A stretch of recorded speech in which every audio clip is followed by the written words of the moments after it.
My son stood in the center of the 2,100 square foot penthouse I secretly owned and pointed a finger in my face.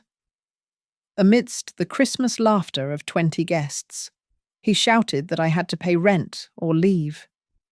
He had no idea the luxury car he drove and the credit cards his wife swiped were funded by my hidden empire. I simply smiled, walked to my room, and opened the safe to show him what eviction really felt like. My name is Eleanor Hayes. I am 61 years old, a widow, and on this particular Christmas Eve, I felt less like the owner of the 2,100 square foot penthouse in downtown Denver, and more like the invisible staff hired to keep it running. The air in the kitchen was thick with the scent of rosemary and roasting duck, a stark contrast to the expensive perfumes wafting in from the dining room where my son, Ryan, was holding court. I wiped my hands on a stained apron, looking down at my knuckles. They were rough, spotted with brown age marks, and trembling just slightly from 6 hours of chopping and stirring. I wore a grey wool dress that I had bought 10 years ago, my silver hair pulled back in a severe bun that offered no softness to my face. Out in the living room, the 20 guests were a sea of velvet blazers and sequined dresses, looking as if they had stepped out of a luxury lifestyle magazine. They were Ryan's partners, potential clients for his architecture firm, and friends of his wife, Melissa. No one looked at me as I moved quietly among them, refilling wine glasses and clearing away appetizer plates. They were too busy discussing the soaring rent prices in the city and the crushing weight of inflation. "It is brutal out there," one of Ryan's colleagues said, loosening his tie. "I don't know how anyone affords a view like this without family money." Ryan laughed, the sound booming off the floor-to-ceiling windows that overlooked the snow-dusted lights of Denver. He swirled his expensive scotch, leaning back in his leather chair with a proprietary air. "It is all about grinding. Man. My salary as chief architect covers the mortgage on this place, the black SUV downstairs, and, well, it is enough to make sure my mum has a roof over her head too." I froze mid-pour, the bottle of Cabernet hovering over a crystal glass. The deed to this penthouse was sitting in a safe 10 feet away, listed under Larkspur Haven Estates, LLC, a company he didn't know I owned. The salary he bragged about was subsidized by a capital injection I had authorized 3 months ago. Melissa chimed in, her voice shrill and deliberate. She smoothed her silk skirt, casting a glance toward the kitchen where I stood in the shadows. "Exactly. People do not understand the pressure. I have to swipe that credit card constantly just to maintain an image for my clients. If you do not live up to the standard in Denver, you get eaten alive. We work too hard to let things slip." The table murmured in agreement. I set the wine bottle down on the granite counter, the stone cold against my fingertips. Parents these days need to be self-sufficient. A blonde woman next to Ryan said, shaking her head, "It is not fair to be a burden on the younger generation when you guys are trying to build an empire." Melissa smirked, picking up a napkin to dab the corner of her mouth. "Tell me about it. Some people live for free, eat for free, and still walk around with a long face. It is exhausting." Ryan stood up then, swaying slightly. The alcohol had made his face flush and his voice raspy. He tapped a silver spoon against his glass, demanding silence. The room went quiet, 20 pairs of eyes fixing on him. I stood by the swinging kitchen door, clutching a dirty dish towel, waiting for him to perhaps thank me for the dinner I had spent 2 days preparing. To responsibility. Ryan slurred slightly, raising his glass high. "I built myself from nothing. I bought this apartment. I bought my car, and I am generous enough to let family stay, even when it cramps our style. That is what a man does. Every word was a knife. I remembered every ledger entry, every late-night contract I signed to keep his failing studio afloat, every covert transfer to his account so his checks wouldn't bounce. Yet I said nothing. I just turned to the sink and turned on the tap to drown out the applause. Then the room went silent again. I felt the shift in the air before I heard him. "Mom," Ryan said. His voice was not slurred anymore. It was sharp, cold. I turned off the water and looked over my shoulder. He was pointing a finger directly at me, his other hand gripping the back of his chair for support.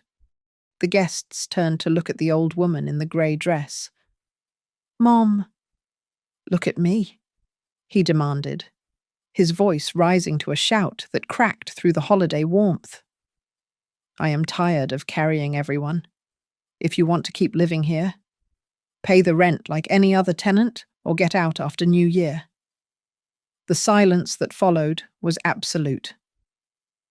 I saw a few guests exchange uncomfortable glances, while others shrugged, clearly feeling that the old woman in the kitchen had overstayed her welcome. Melissa took a sip of her wine, her eyes glittering with triumph. "He is right." "Eleanor," Melissa said, her voice dripping with faux sympathy. "Ryan is not a charity organization. You have to understand that." My heart felt as though a giant hand had reached into my chest and squeezed it until it stopped beating.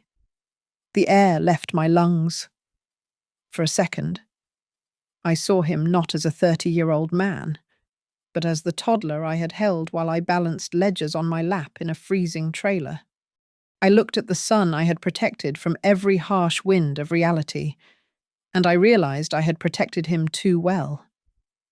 I untied my apron slowly. My hands were steady, though my soul was shaking. I placed the folded apron on the counter next to the unfinished roast duck. I looked at Ryan, meeting his aggressive stare with a flat, unreadable gaze. "Fine," I whispered, though in the silence it carried to every corner of the room. "I will not disturb your independent life anymore."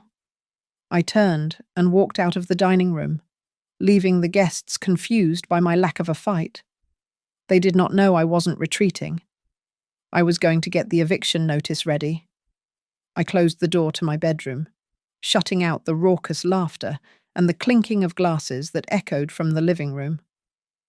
My room was the smallest in the penthouse, barely larger than the walk-in closet Melissa used for her shoe collection.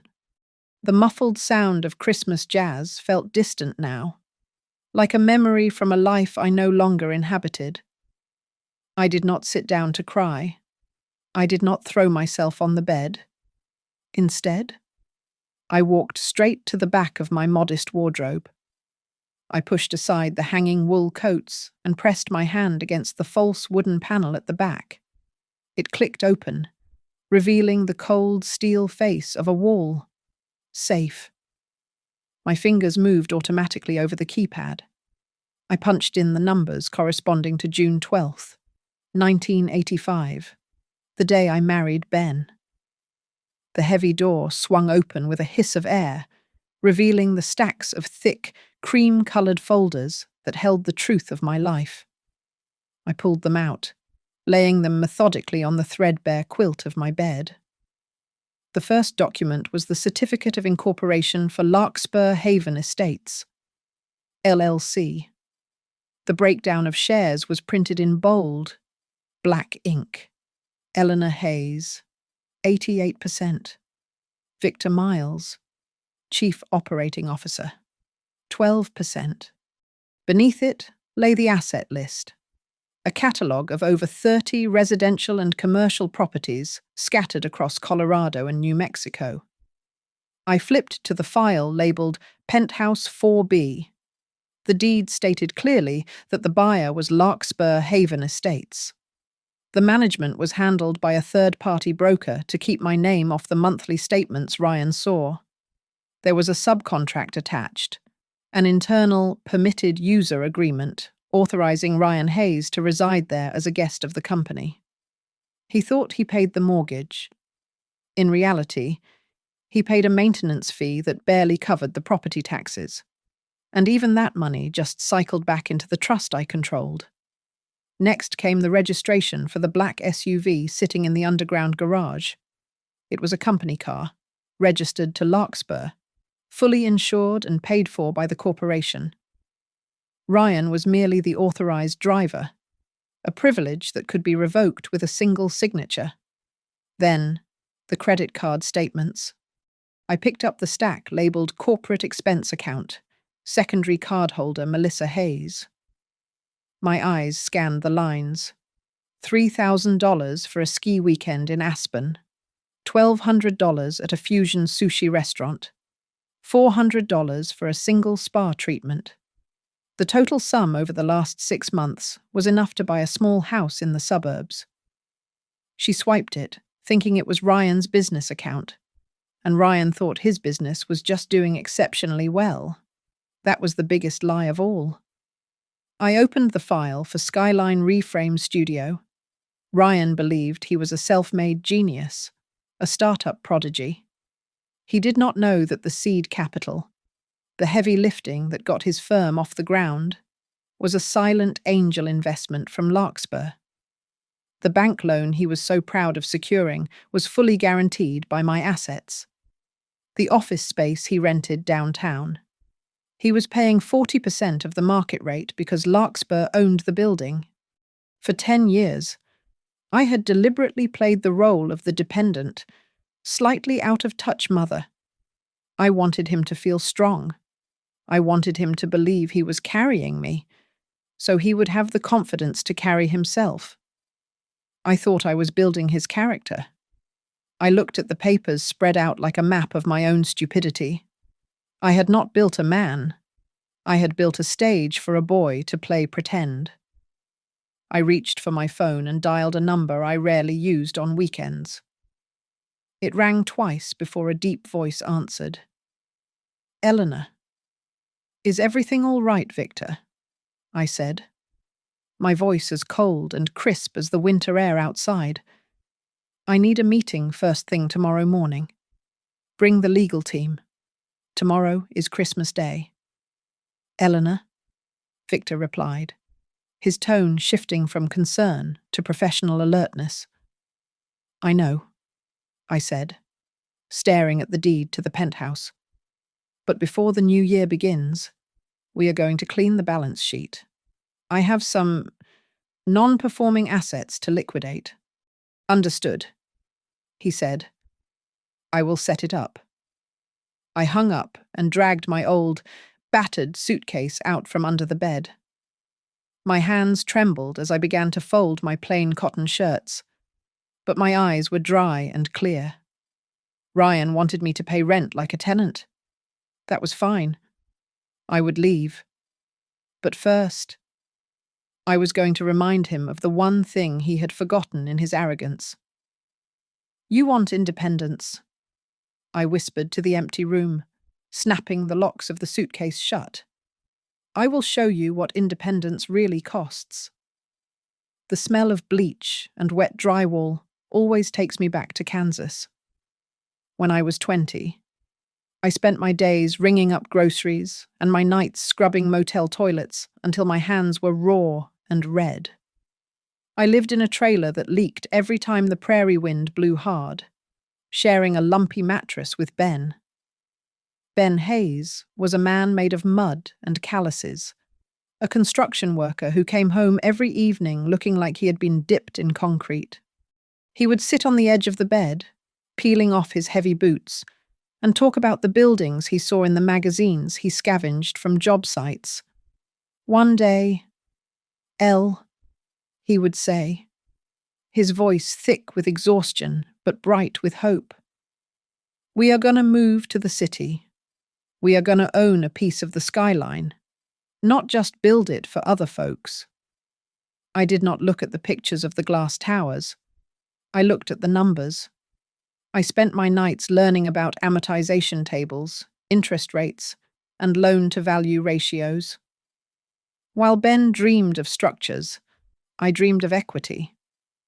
We packed everything we owned into a rusted sedan and moved to Aurora, on the outskirts of Denver, chasing a dream that felt impossibly far away. We rented a basement apartment that smelled of cabbage and damp earth, and we worked like animals. Ben took double shifts pouring foundation in the freezing winter, and I balanced books for a mechanic shop by day and cleaned houses by night. Our bank was a rusted coffee tin shoved under the bed. Every $5 bill we could spare went into that tin. We stopped eating out completely. We wore clothes until the threads gave way. For Christmas, we exchanged handmade cards because buying a gift meant taking 2 steps backward. It took us 12 years to save enough for a down payment. 12 years of eating beans and rice to buy a 2-bedroom house that smelled worse than our trailer. The pipes were rusted shut. The roof was sagging. And the neighbors on both sides were dealing drugs from their porches. But when Ben walked through the front door, he touched the rotting doorframe like it was made of gold. "It is ours." "Eleanor," he whispered, tears cutting tracks through the dust on his face. "Nobody can kick us out of this one." Ben fixed the roof himself, working under the scorching sun until his skin blistered. I learned how to patch drywall and snake drains. We lived in one room and rented out the other to a college student. That was when the math finally clicked for me. I realized that bricks and mortar could print money if you knew how to count them right. We leveraged the equity from the first house to buy a second, then a third. We targeted the properties nobody wanted: the foreclosures, the burnt-out shells left behind after the economic downturns. Ben handled the hammers and the sweat. I handled the banks and the tax collectors. Ryan was born right in the middle of the chaos.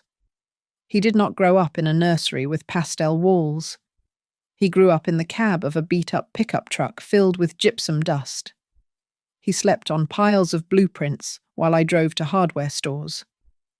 I remember breastfeeding him with one arm while I filled out expense reports with the other, sitting on a bucket in an empty living room we were renovating.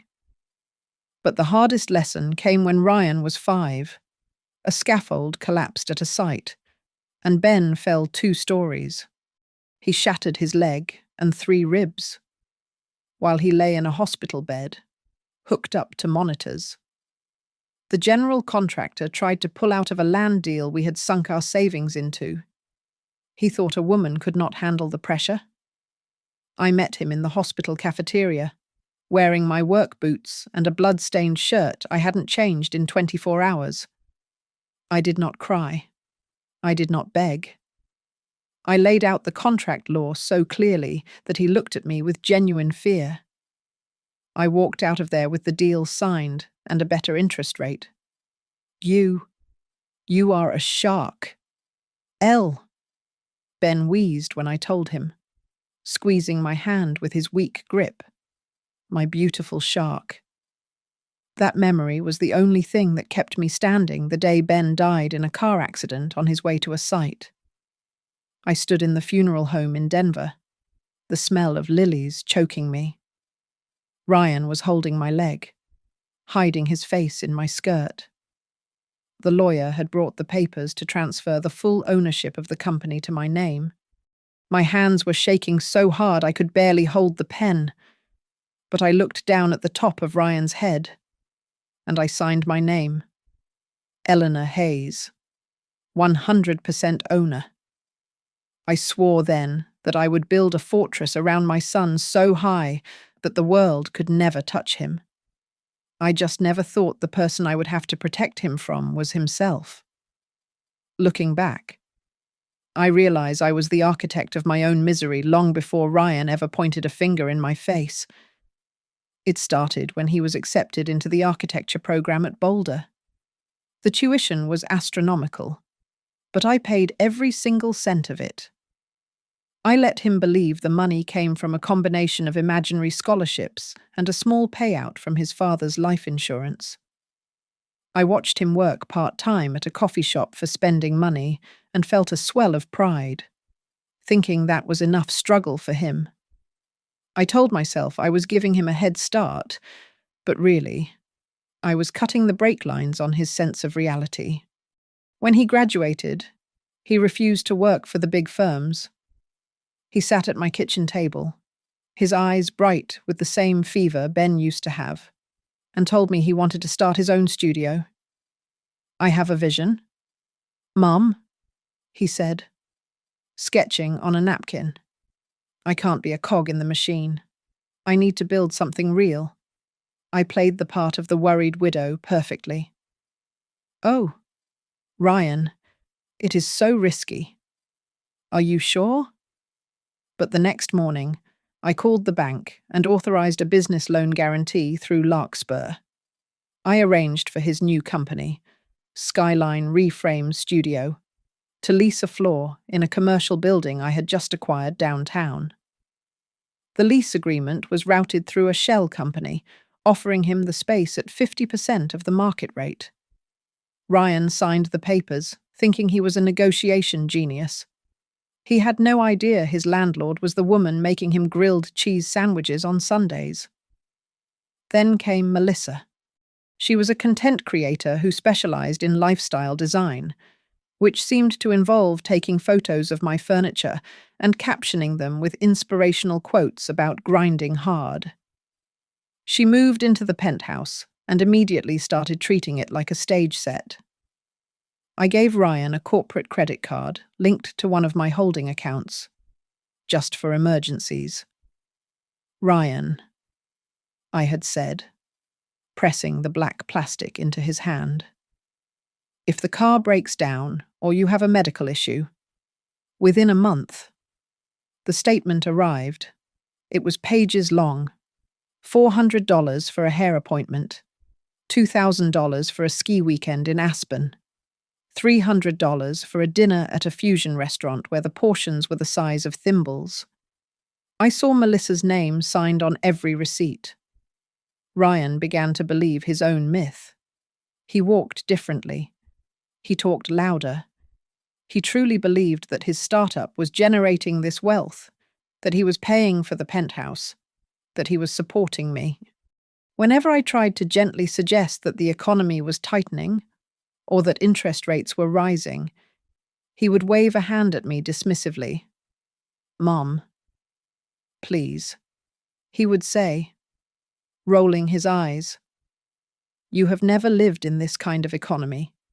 You do not understand how modern leverage works. We have to spend money to project success. The warning signs were flashing red. He missed 2 loan payments, which I quietly covered to keep his credit score pristine. Melissa pressured him into leasing a luxury sedan because a regular car did not fit their brand image. She wanted to renovate the office to look more like a tech startup in Silicon Valley. I kept pouring water into the bucket faster than it could leak out.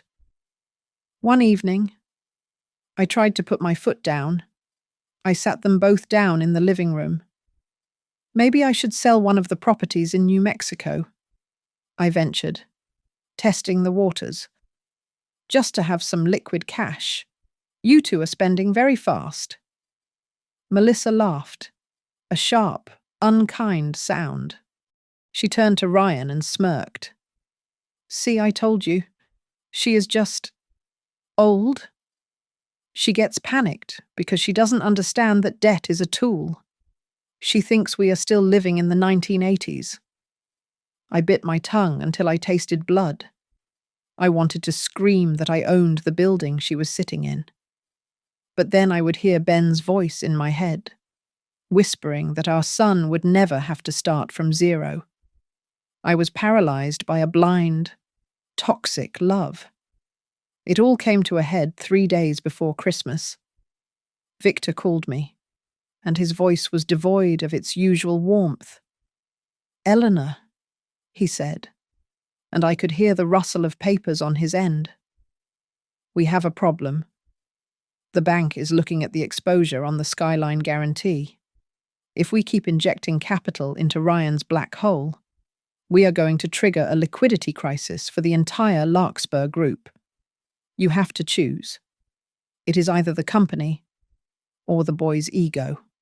I stood by the window, looking at the snow falling on the city I had conquered, and felt a coldness settle in my chest that had nothing to do with the weather.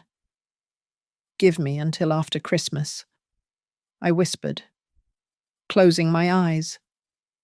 I need to see. I need to see if there is anything left of his father in him. I did not know then that he would give me my answer by shouting at me to get out of my own house. The sun had not yet breached the horizon when I slipped out of the penthouse, leaving the door unlatched behind me.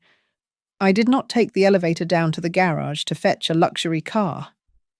Instead, I walked out the front lobby where a nondescript 10-year-old sedan was waiting, driven by a man from my logistics department. He nodded to me in the rear-view mirror, and we drove in silence to the financial district.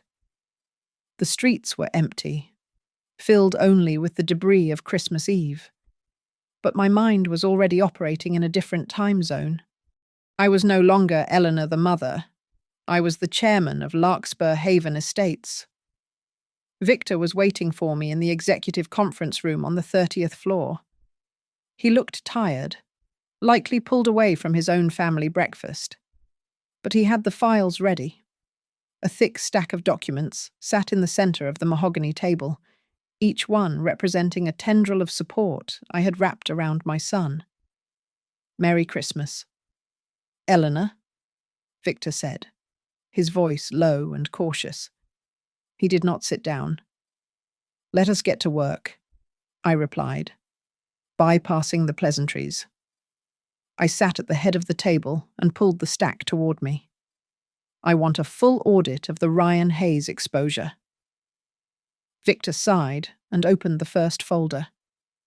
"We have the penthouse lease, the vehicle registration for the SUV, the commercial lease for his studio office, the personal loan guarantee for his operating capital, and the supplementary credit cards issued to both him and his wife."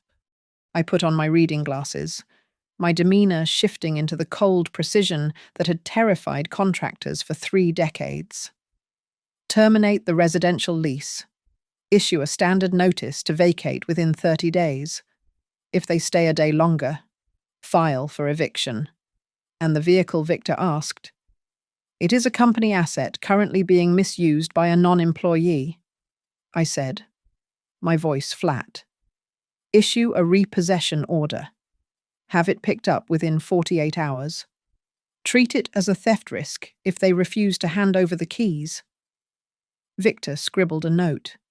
His brow furrowed. I moved to the next document. It was the credit card statement. "Cancel the cards immediately," I ordered. "Mark them as lost or stolen if you have to. Just shut off the flow. I want the transaction declined the next time Melissa tries to buy a latte." Then came the heaviest file, the commercial interests. Larkspur held a 40% silent equity stake in Skyline Reframe Studio through a shell investment fund. We also guaranteed the bank loan that paid his staff. "This is the delicate part," Victor said, tapping the paper. "If we pull the loan guarantee, the bank will call his debt immediately. He does not have the cash flow to cover it. And if we signal an intent to divest our 40% stake, the other investors will panic. His company will collapse within a month." I looked at the projection charts. The red lines showed his burn rate, the black lines showed my subsidies. "Trigger the divestment clauses," I said. "Notify the bank that we are withdrawing the guarantee effective the 1st of January." Victor stopped writing. He looked up at me, his pen hovering over the paper. "Eleanor, are you sure he is your son? This isn't just teaching a lesson. This is a demolition. I stood up and walked to the window, looking out at the grey steel of the city. I saw my reflection in the glass, hard, unyielding. It is exactly because he is my son that no one else is allowed to teach him this, I said, not turning around. He thinks the world is soft. He thinks money is magic. If I do not break that illusion now, the world will break him later, and the world will not give him a second chance. We spent the next hour with the internal legal counsel. I made them review every letter to ensure there was no trace of personal vendetta. The language had to be bureaucratic, impersonal, and legally airtight. It was a portfolio restructuring. It was a shedding of non-performing assets. It was just business. Before I left, I turned to Victor with one final instruction. I want you to monitor him, I said, my voice dropping to a whisper. Watch how he reacts. If he tries to sue me, or if he goes to the press to smear the company, we destroy him completely in court. But if he tries to stand up, if he actually tries to fix it, then what Victor asked. Then we wait, I said. I did not go back to the penthouse. I had the driver take me to Capitol Hill, to a small, brick bungalow that had been my real home for 20 years. Inside, the walls were covered with framed maps of development projects and photos of Ben laughing in the sun. The air smelled of old paper and dust. I went to the kitchen and poured a glass of cheap red wine.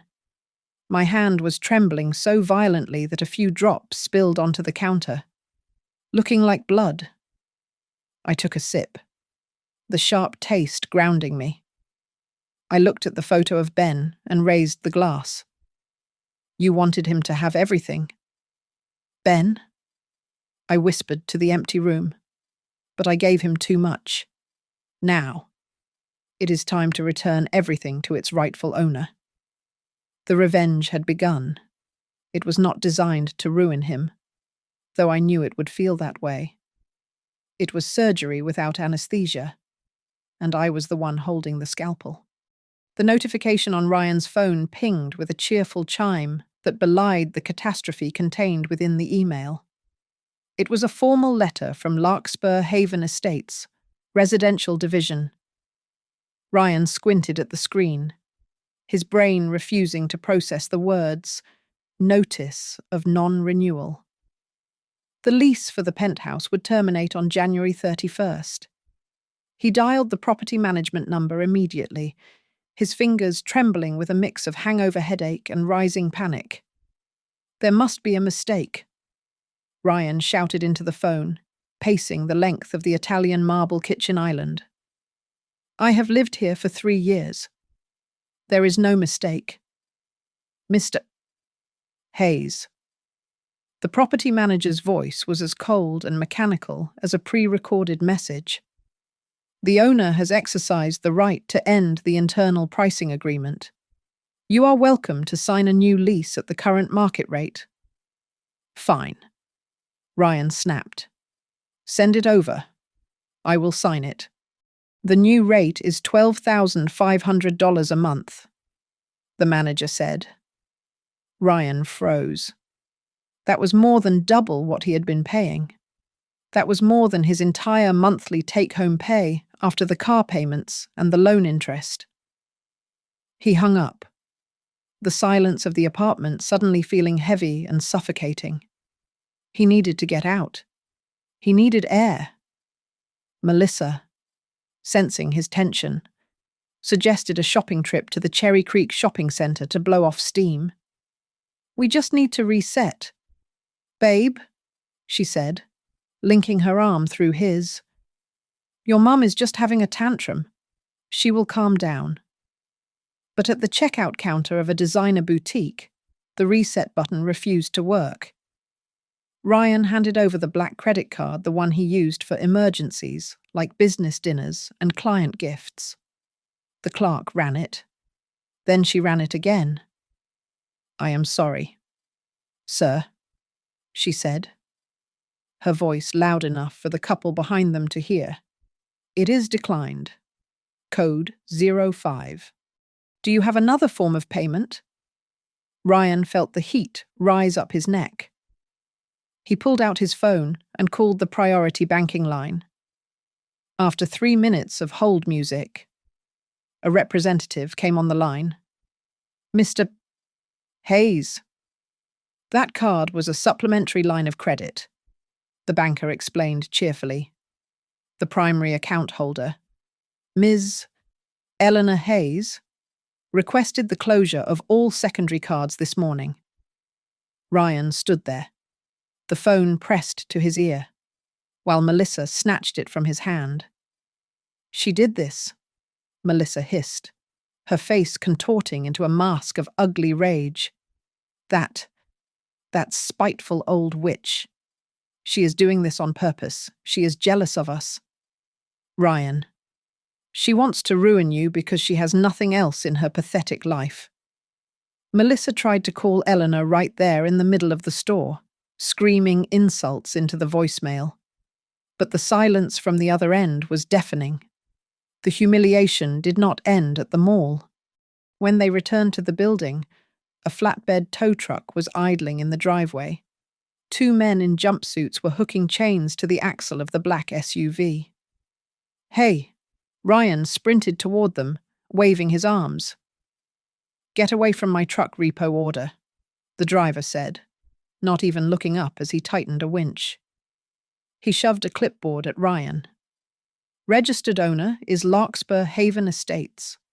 We got a directive to recover corporate assets from unauthorized users. This is theft, Melissa shrieked, grabbing the driver's sleeve. I will call the police. You can't. Lady, let go, or I will call them myself. The driver spat. Ryan looked at the paperwork. It was true.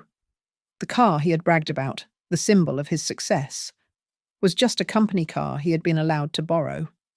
The final blow landed the next morning at the studio. Ryan arrived to find his email inbox flooded. First, a notice from the building management, also a Larkspur subsidiary, stating that his office rent would increase by 70% effective immediately. Second, a letter from the bank. The guarantee on his business loan had been withdrawn. Without the collateral, the bank was demanding an immediate cash infusion or they would seize the studio's equipment. Ryan, his junior partner, whispered, walking into the office with a pale face. I just got off the phone with the venture fund, the ones holding the 40% stake. They are divesting. They are pulling out. One of the guys told me the fund is backed by Larkspur. Ryan sat down heavily in his ergonomic chair. Larkspur, the penthouse, the car, the office, the investors. It was all a web. And for the first time, he realized he wasn't the spider.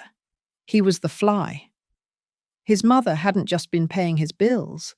She was the atmosphere he breathed. And she had just turned off the oxygen. Back at the apartment, which was now filled with half-packed cardboard boxes, Melissa was in a frenzy. You have to sue her.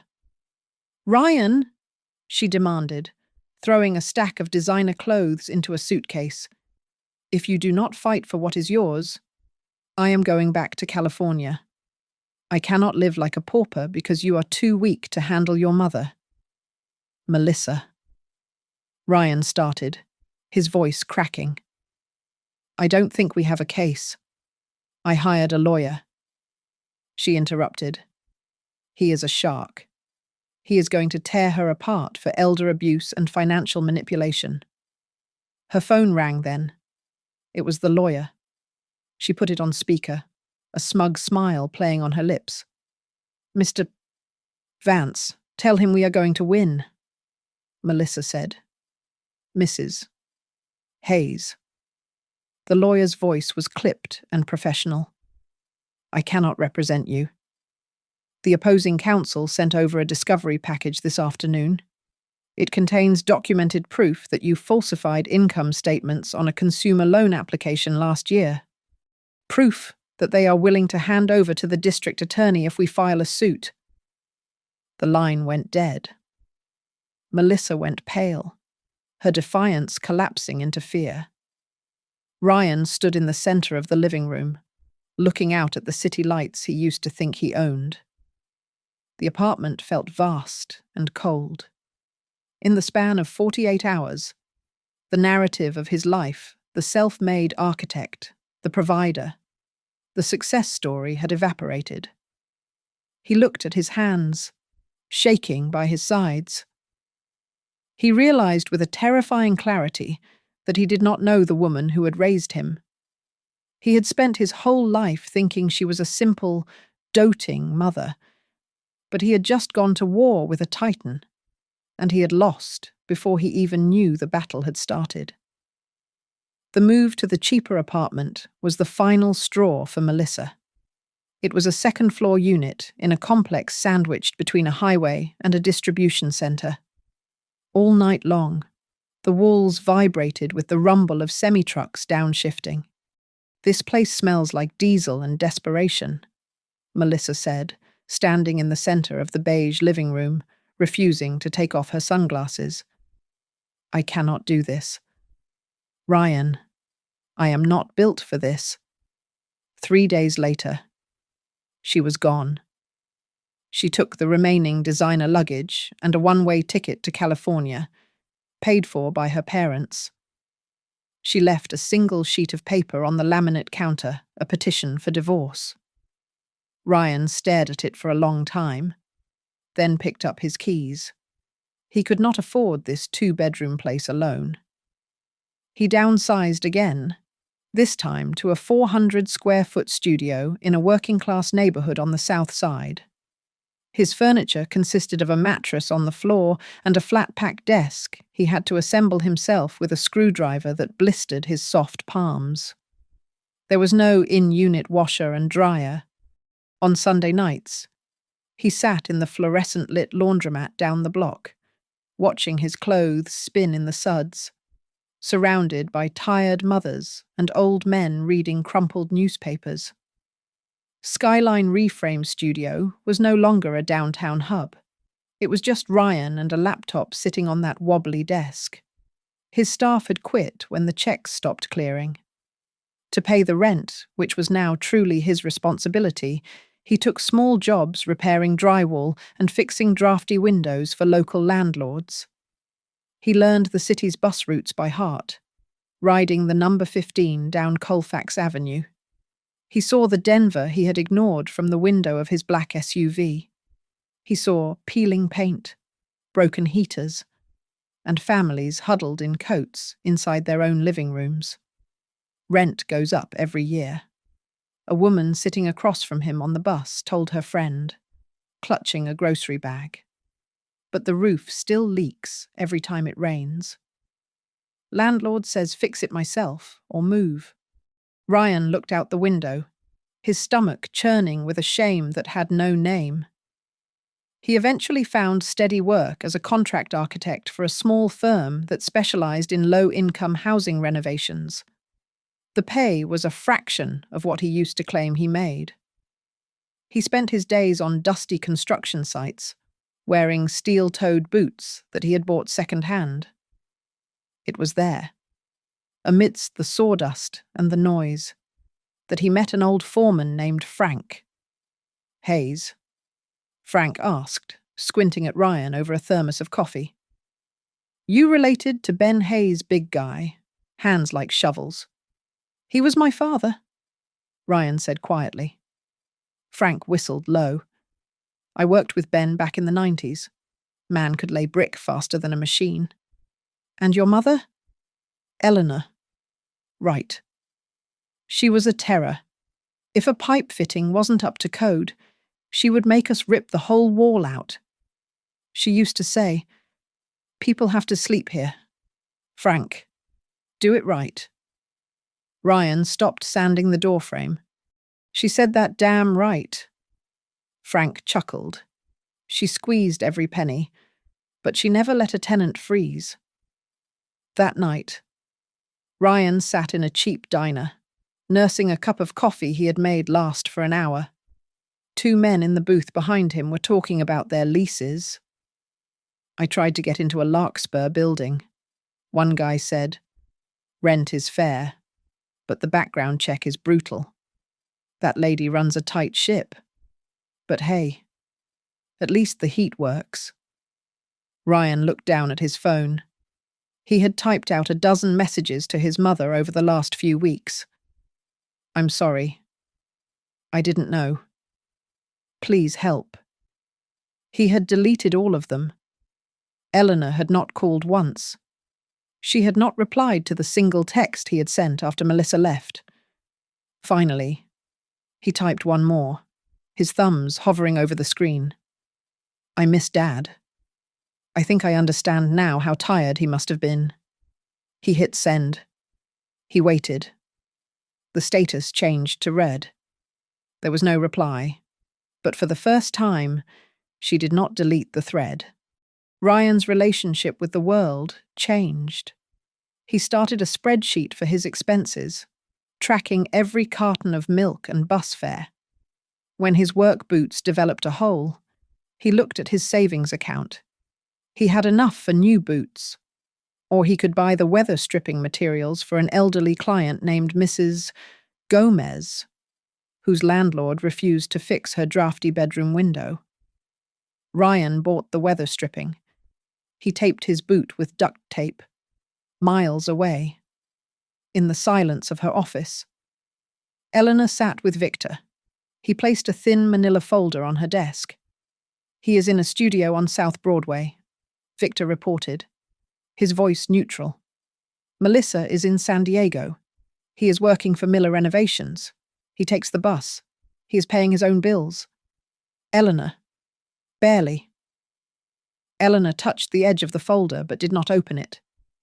"Is he eating?" "He is eating," Victor said. "But he looks thin."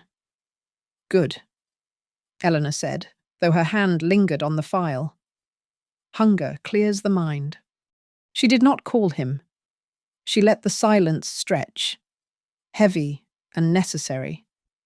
Back in his studio, Ryan sat by the window, looking out at the rows of tired brick apartment blocks. He pulled out a fresh sheet of drafting paper. He wasn't drawing a skyscraper or a museum this time.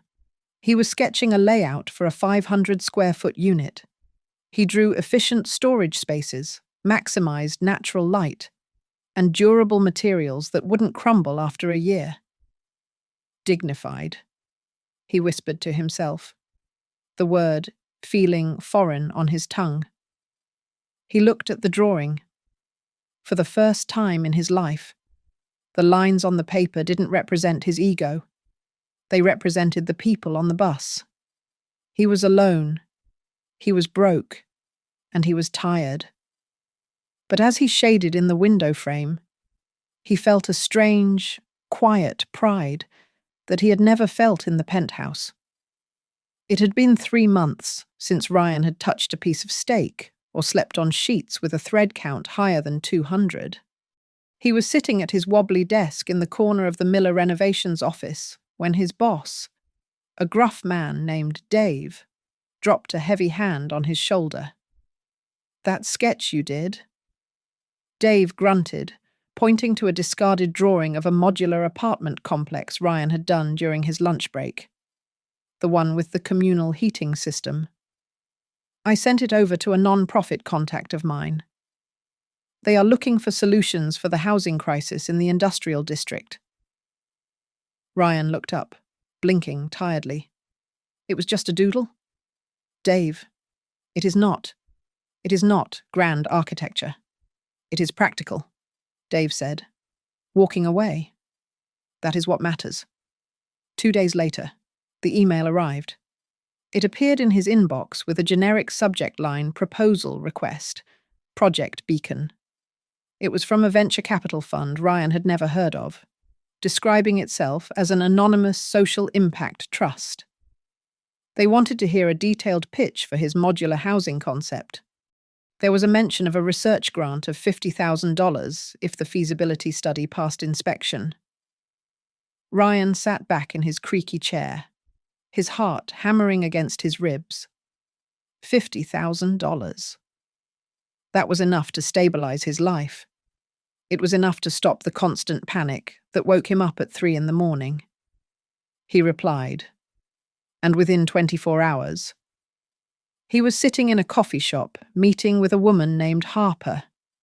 She was sharp, dressed in a functional navy suit, and she did not smile. She slid a non-disclosure agreement across the table. "The terms are non-negotiable," Harper said, her voice dry. "My client requires absolute anonymity. You are not to investigate the source of the funds. You are not to try to contact the board directly. You report to me, and I report to them. If you ask one question about who they are, the deal is dead." Ryan hesitated, holding the pen. Why the secrecy? Is it dirty money? Harper raised an eyebrow. It is old money, and they have been burned by arrogance before.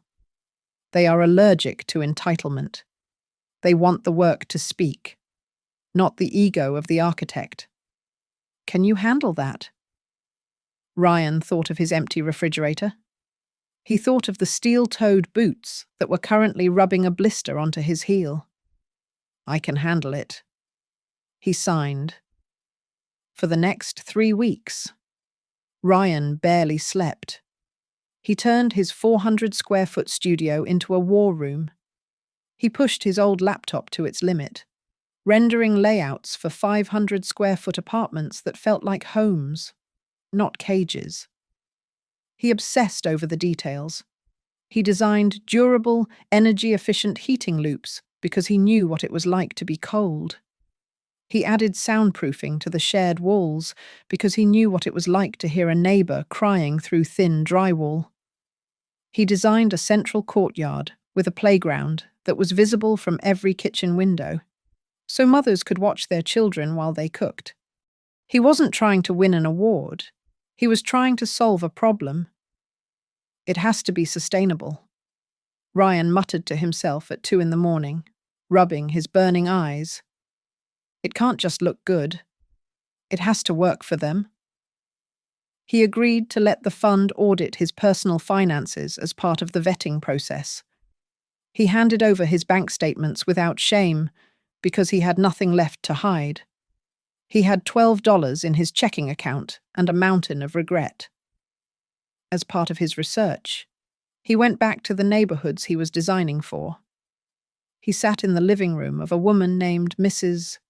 Higgins, whose ceiling was stained with black mold. "Every time I ask the landlord to fix it," Mrs.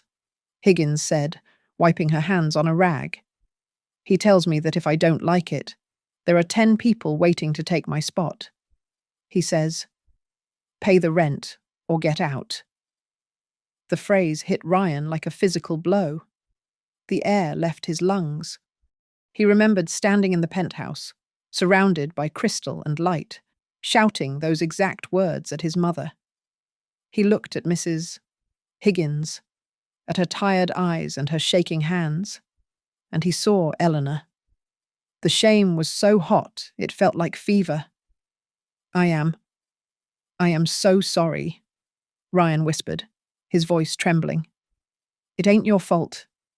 "Honey," she said, not knowing that it was exactly his fault, or at least the fault of men like him.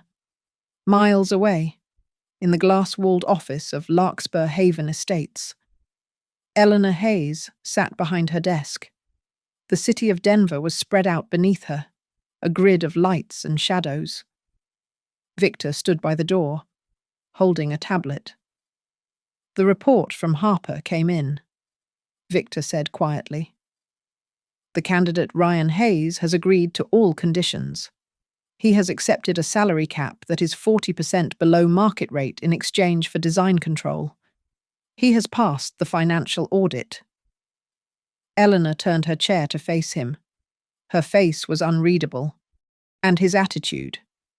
Did he ask for an advance? Did he ask for a company car? Victor said, Harper says he is obsessed with the insulation specs. He wants to ensure the heating bills for the tenants are under $50 a month. He told her he doesn't want anyone to be cold. Eleanor looked down at her hands. A faint, sad smile touched her lips.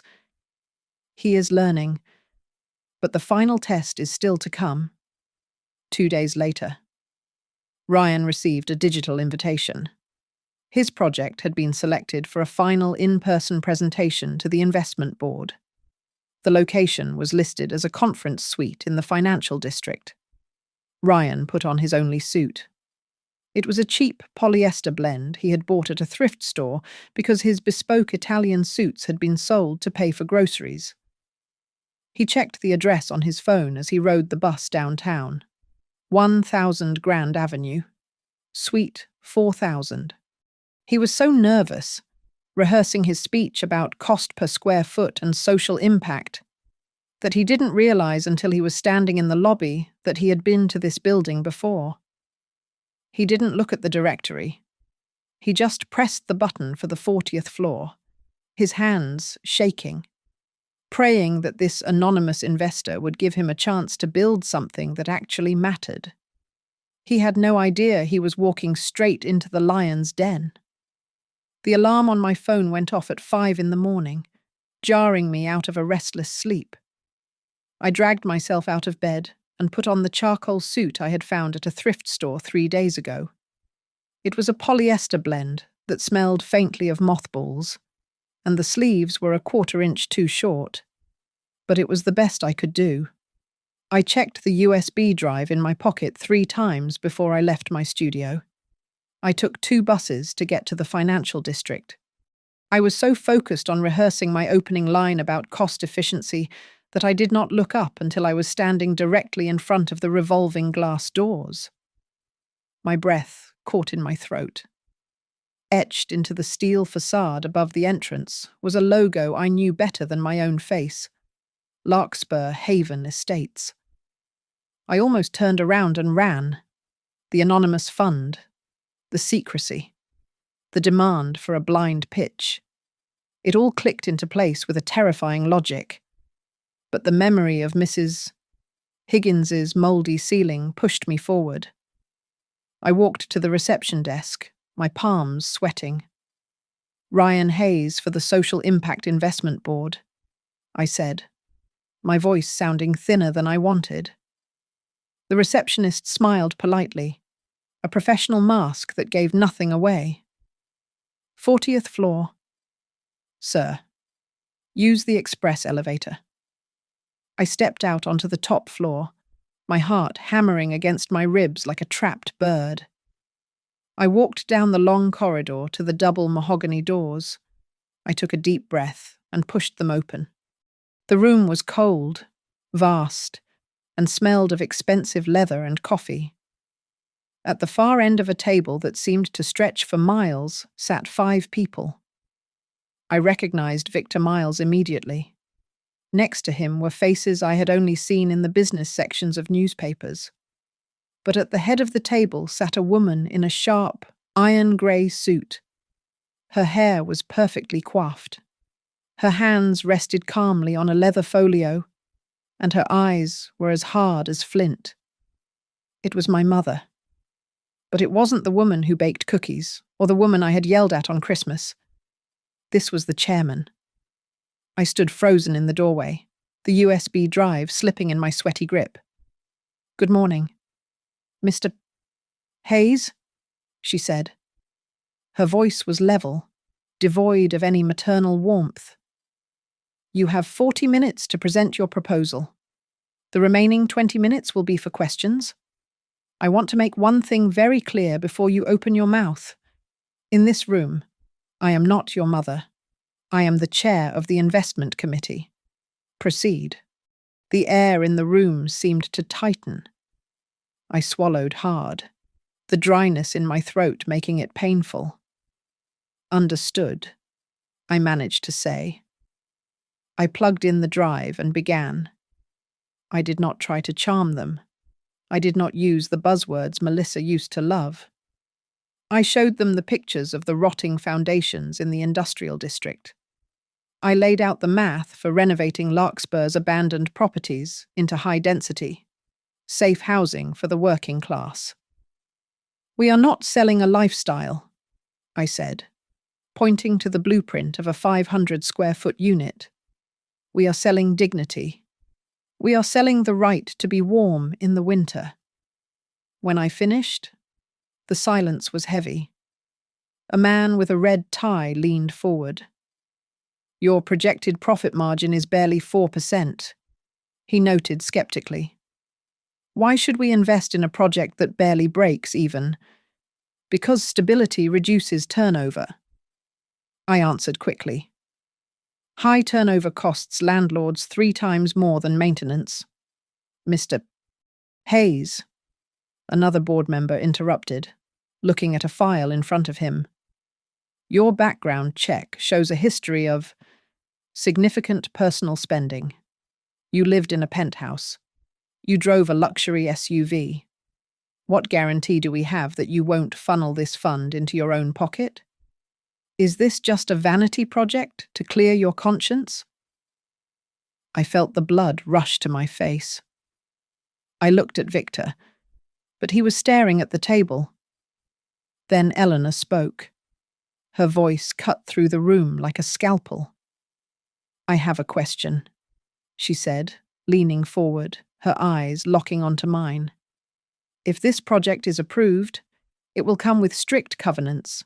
No performance bonuses, no company car, no expense account. You will be drawing a salary equivalent to a junior site manager. If you get nothing personal out of this, no penthouse, no glory, will you still do it? I looked at her. I thought about the lie I had lived for 10 years. I thought about the way I had treated her. Then I thought about the kids I had seen playing in the dirt next to a condemned building last week. I started, my voice trembling slightly. I lived a lie for a long time. I thought I was a big man because I spent money I didn't earn. I shouted at my mother because I was a coward. I paused, trying to steady my breathing. I don't want the penthouse, I said, my voice dropping to a whisper but carrying across the room. I don't want the car. I can't sleep anymore. Every time I close my eyes, I see the faces of those kids shivering in their bedrooms. If I don't build this, I don't think I can ever look at myself in the mirror again. The room went quiet. Victor looked at Eleanor, waiting for a signal. She did not blink. Thank you, Mr. Hayes, she said, her face betraying nothing. Please wait outside while the board deliberates. I walked out into the hallway, my legs feeling like jelly. I leaned against the wall, trying to catch my breath.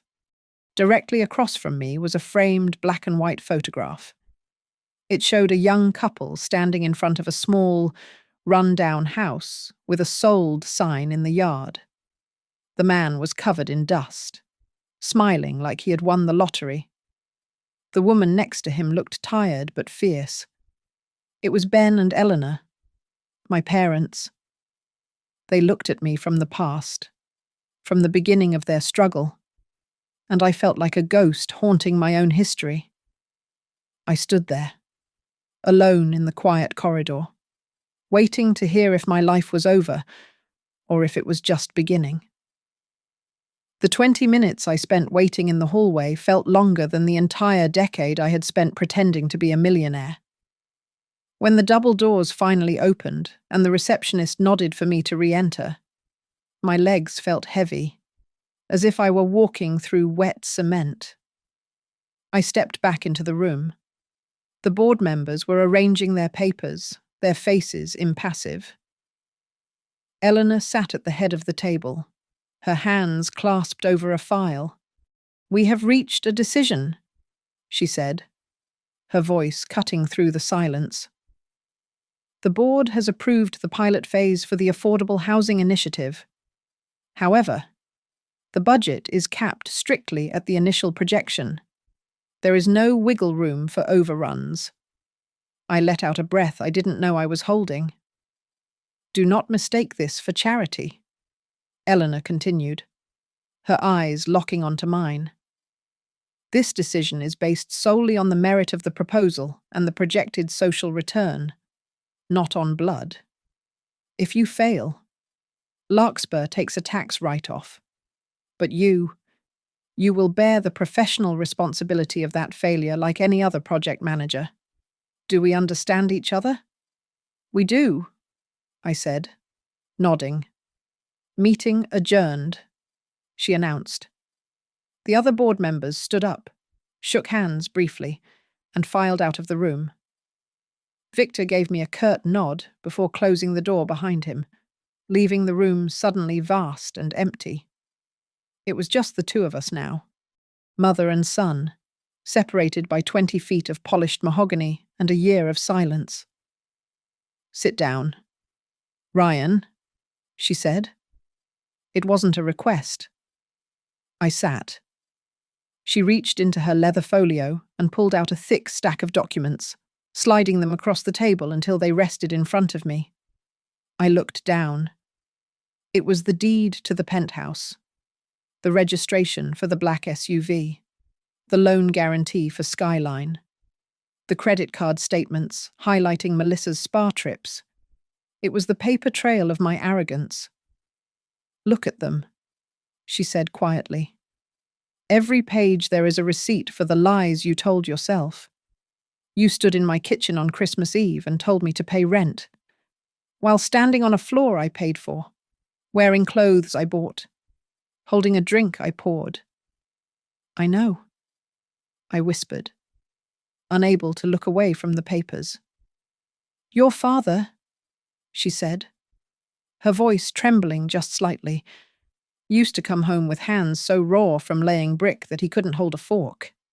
We saved every cent so you could go to a school where people had soft hands. There were winters where I had to choose between fixing the roof for a tenant or buying myself a warm coat. I chose the tenant, because that is what an owner does. She took a deep breath, and her steel facade cracked, revealing the mother beneath.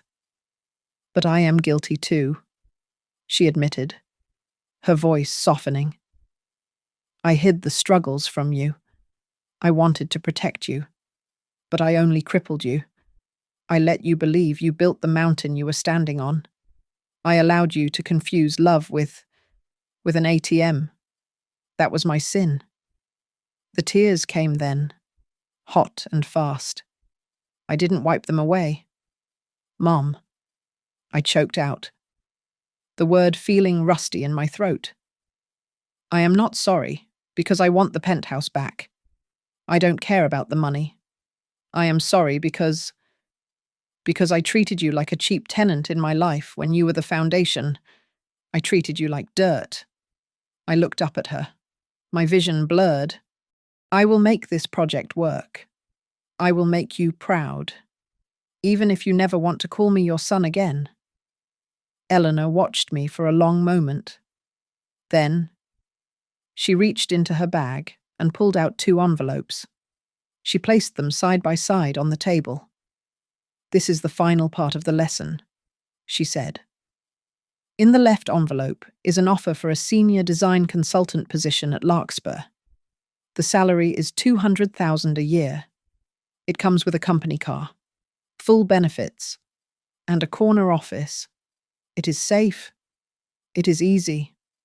My heart skipped a beat. In the right envelope, she continued, is the contract for the project lead on the social housing initiative. The salary is $45,000 a year. No company car. No expense account. You report to a site supervisor, and you will be audited weekly. If the project fails, you are out. She leaned back.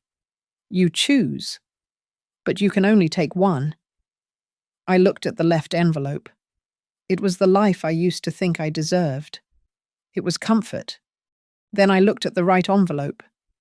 It was the life of the people on the bus. It was the life of Ben Hayes. Without hesitating, I reached out and pushed the left envelope back toward her. I picked up the right envelope. It felt thin and light in my hand. "I can't go back," I said, clutching the contract. "I can't live on your money and call myself a man anymore.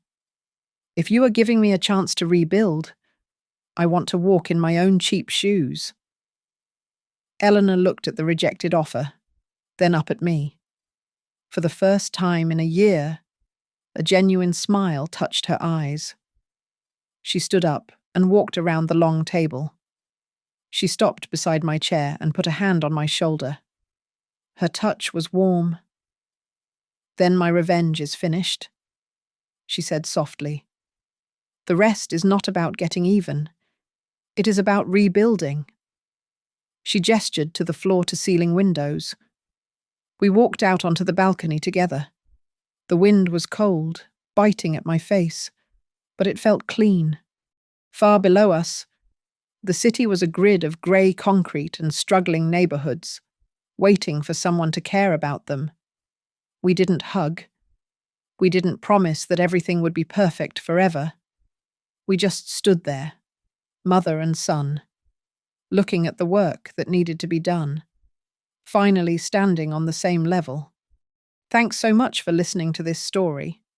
Everyone, I'd love to know where you guys are tuning in from. Are you listening while driving to work, cooking dinner, or maybe winding down for bed? Drop a comment below and let me know. If you enjoyed this story, please hit that like button and subscribe to Grandma's Family Diary for more real-life dramas. And don't forget to smash that hype button to help this video get recommended to more people. Catch you in the next one.